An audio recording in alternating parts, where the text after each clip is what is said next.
یہ جھوٹی باتیں کرتے ہیں اور جھوٹ پہ کام کرتے ہیں۔ سچ اپنا لیں، سچ کو آنچ نہیں ہے کسی بھی وقت کسی بھی حال میں۔ امیر جماعت اسلامی نے کہا پیپلز پارٹی اور نون لیگ نے اداروں کو برباد کر دیا۔ پی آئی اے اور پاکستان سٹیل مل پاکستان کی بڑی صنعتیں ہیں، یہ دونوں منافع میں چل رہی تھیں، لیکن پیپلز پارٹی اور نون لیگ کے ادوار میں ان کو برباد کر دیا گیا۔ ان لوگوں کی انکوائری کی جائے جن لوگوں نے پاکستان سٹیل مل کا را میٹیریل کھا گئے، بیچ گئے، لوٹ کر لے گئے، ان کی انکوائری کروائی جائے۔ اگر یہ حکمران ملک کے خیر خواہ ہیں تو ان لوگوں کی انکوائری کروائی جائے جنہوں نے پاکستان سٹیل مل کا را میٹیریل فروخت کیا، کھا گئے وہ را میٹیریل، ان کی انکوائری کروائی جائے۔ اور اب ان کی نظر پاکستان ریلوے پہ ہے، کیونکہ پاکستان کا یہ ادارہ سب سے بڑا ادارہ ہے اور اس کو برباد کرنے میں بھی کوئی کسر نہیں اٹھا رکھی۔ پی آئی اے پاکستان کا واحد ادارہ ہے جس نے اربوں کو امارات،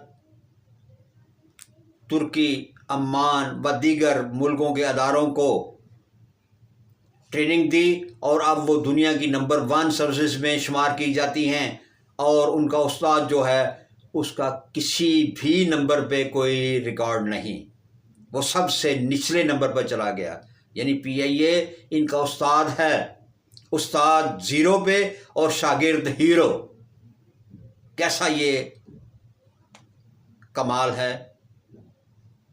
اور یہ سب کچھ بددیانتی، کرپشن کی پیداوار ہے۔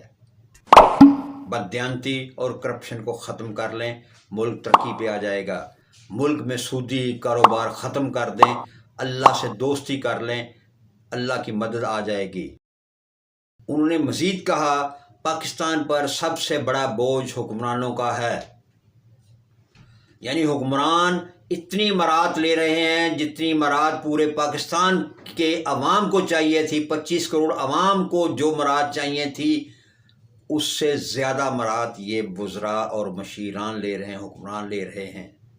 یہ پاکستان پر سب سے بڑا بوجھ ہیں، اس بوجھ کو کم کیا جانا چاہیے۔ چند لوگ ملک کو کھا رہے ہیں اور باقی خوار ہو رہے ہیں، عوام ترس رہی ہے، عوام پس رہی ہے، عوام کا کچھ خیال کریں۔ دوسری جانب ایران کے وزیر خارجہ عباس عراقچی نے کہا اسرائیل حملے سے چند گھنٹے قبل ہمیں اشارات موصول ہونا شروع ہو گئے تھے کہ اسرائیل حملہ کرنے والا ہے، اور ہم نے اپنا سدباب کر لیا تھا، اپنا تحفظ ہم نے مزید بڑھا دیا تھا، ہم نے آلریڈی اپنا تحفظ بڑھایا ہوا ہے۔ ہم ہر حال میں اپنے ملک کے خیر خواہ ہیں، اپنے عوام کے خیر خواہ ہیں، اور ہم اپنا تحفظ مضبوط کر رہے ہیں۔ لیکن حملہ سے چند گھنٹے پہلے ہمیں ایسے اشارات موصول ہو گئے تھے کہ حملہ ہونے والا ہے، تو ہم نے اپنی دفاعی لائن کو مضبوط کر لیا، مزید مضبوط کر لیا، اور اس کا اثر یہ ہوا کہ ہمارا کوئی نقصان نہیں ہوا، ماں سوائے اس کے کہ ہمارے 4 سیکیورٹی اہلکار اس حملہ میں ہلاک ہوئے۔ انہوں نے مزید کہا کہ اس حملہ سے پہلے ہم فوجی حکام رابطے میں تھے، یعنی ثابت یہ ہوا کہ اسرائیل کی انٹیلیجنس جو کام کرتی ہے وہ کرتی ہے، لیکن ایران کی انٹیلیجنس بھی بہت زیادہ ایکٹیو ہے۔ ان کے جو حمایتی ہیں انہوں نے ان کو بر وقت اطلاع دے دی تھی کہ حملہ ہونے والا ہے، اپنی منصوبہ بندی مکمل کر لیں، اپنا تحفظ مضبوط کر لیں۔ تو انہوں نے کہا ہمارے فوجی اہداف کو انہوں نے نشانہ ضرور بنایا، لیکن ہمارا نقصان نہیں ہوا، ہمارے صرف 4 سیکیورٹی اہلکار شہید ہوئے۔ یہ ان کی منصوبہ بندی تھی، دفاعی منصوبہ بندی تھی، جس سے ان کا دفاع مضبوط رہا۔ دیکھتے رہیں TM نیوز TV۔ آئندہ پروگرام تک اجازت، اللہ نگہبان۔